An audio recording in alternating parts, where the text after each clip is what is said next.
Dans cette vidéo, je vous montre comment afficher un compte à rebours dans Google Sheets en jours, heures, minutes en fonction d'une date cible. Vous pouvez d'ailleurs modifier cette date cible parce que le calcul est dynamique. Si maintenant je mets le 1er février 2026, on devrait avoir 31 jours de plus. Voilà, le tableau est dynamique. Je vous explique comment faire dans cette vidéo. J'ai préparé le tableau de compte à rebours et il ne me reste plus qu'à calculer le jour, les heures et les minutes, mais il me faut aussi une date cible. Ici, je vais saisir le 1er janvier 2026 et on va calculer ici le compte à rebours sur cette base-là. Dans la feuille à côté, donc je saisis ici la date cible, c'est le 1er janvier 2026 et aujourd'hui, on pourrait utiliser la fonction aujourd'hui. Le problème de cette fonction, c'est qu'elle affiche la date simplement, mais à ce moment-là, on ne pourra pas calculer les heures et les minutes. Donc pour cela, on va utiliser une autre fonction, on va utiliser la fonction maintenant,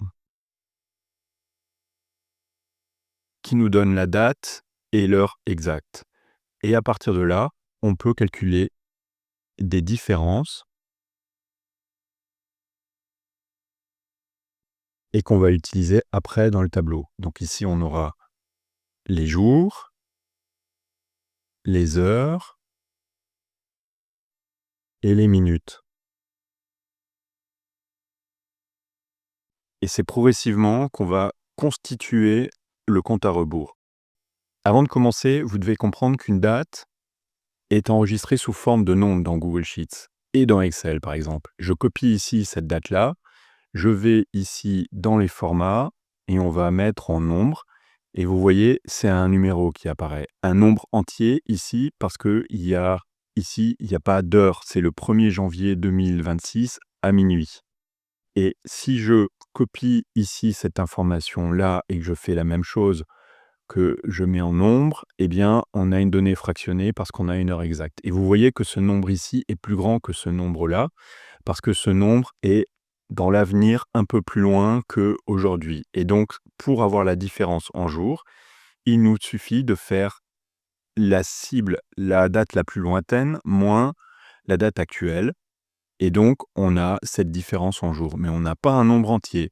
Donc, si je veux afficher ici, dans le compte à rebours, une date, un nombre entier, eh bien, il faut que je saisisse un nombre entier. La fonction ent, c'est pour avoir un nombre entier.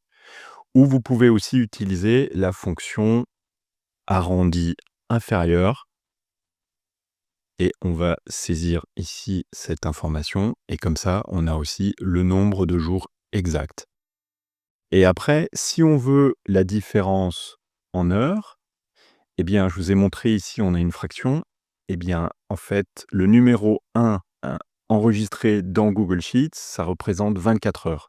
Donc, la donnée 1 divisée par 24, c'est égal 1 heure. Eh bien, on fonctionne de la manière différente. Ici, une fraction de 1 multipliée par 24 va donner le nombre d'heures. Donc, si on veut la différence en heures, il faut faire égal la différence en jours, moins l'arrondi vers l'entier en dessous, multiplié par 24. Et donc, on a ici le nombre d'heures. Il nous suffit maintenant d'encadrer cette formule pour obtenir un nombre entier, et on a 7.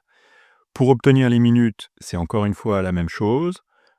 La différence en heures moins l'arrondi inférieur des heures, et cette fois-ci fois 60, vu qu'il y a 60 minutes dans une heure, et il suffit d'obtenir le nombre entier associé, le nombre entier de ce calcul, et on a ici les minutes.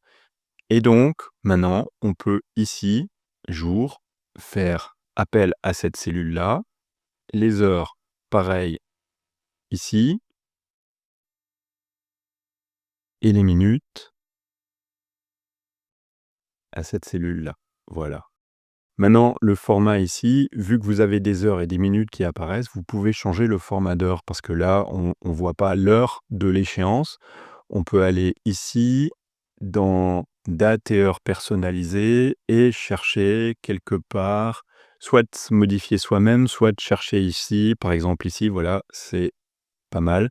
Donc le jeudi 1er janvier 2026 à minuit. Et il se trouve que cela arrivera dans 73 jours, 7 heures et 0 minutes par rapport à maintenant quand j'enregistre cette vidéo. À noter que les formules s'actualisent pas tout le temps automatiquement dans Google Sheets, donc vous pouvez aller dans Fichier, Paramètres et ici dans Calcul, un nouveau calcul sera effectué et ici vous pouvez choisir après une modification ou toutes les minutes. Donc du coup, ça va actualiser cette feuille de calcul toutes les minutes. Maintenant, on a fait les calculs dans cette feuille-là et on a lié notre tableau ici, notre tableau par rapport aux feuilles de calcul. L'idéal serait peut-être de directement avoir les formules dans ce tableau-là. Donc là, je vous propose de dupliquer cette feuille et ce qu'on va faire, c'est qu'on va saisir les formules directement à l'intérieur. Donc là, pour avoir le nombre de jours, il suffit de faire, j'ouvre une parenthèse, de faire référence à la cellule avec la date cible, moins maintenant. Alors je vais aligner le nombre sur la gauche. On va faire pareil pour les autres cellules pour voir quelque chose. Donc c'est 73 jours. Il nous suffit maintenant d'avoir le nombre entier inférieur. Et là, on a 73 jours. Maintenant, je centre de nouveau ce nombre. Pour calculer les heures, il me suffit de copier ici une partie de cette formule sans le nombre, sans l'arrondi. Et je vais faire égal la formule ici que j'ai copiée, moins ce nombre-là. Et là, on voit que j'ai une fraction d'heure. Donc, je vais fermer, je vais encadrer par une parenthèse et je vais faire fois 24. Parce qu'une fraction de 1, c'est une fraction d'une journée. Et donc, multiplié par 24, ça me donne le nombre d'heures. Il me suffit d'encadrer avec entier.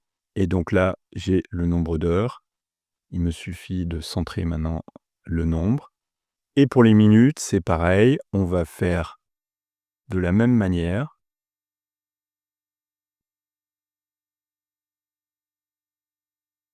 Moins les heures. Et il me suffit de multiplier ce nombre par 60. Et ensuite, il me suffit encore d'encadrer. Cette fois-ci, je vais mettre arrondi.inf pour inférieur. Je ferme la parenthèse à la fin. Et donc là, j'ai 57, je centre. Et donc 73 jours, 6 heures 57, c'est bien ce que j'ai ici. 73 jours, 6 heures et 57 minutes. Et comme ça, vous avez le compte à rebours qui est affiché dans votre tableau. Voilà, si vous voulez accéder à ce tableau, vous pouvez accéder avec le lien dans la description. Je suis Gilles et je partage des vidéos utiles pour vous aider à progresser avec Google Sheets.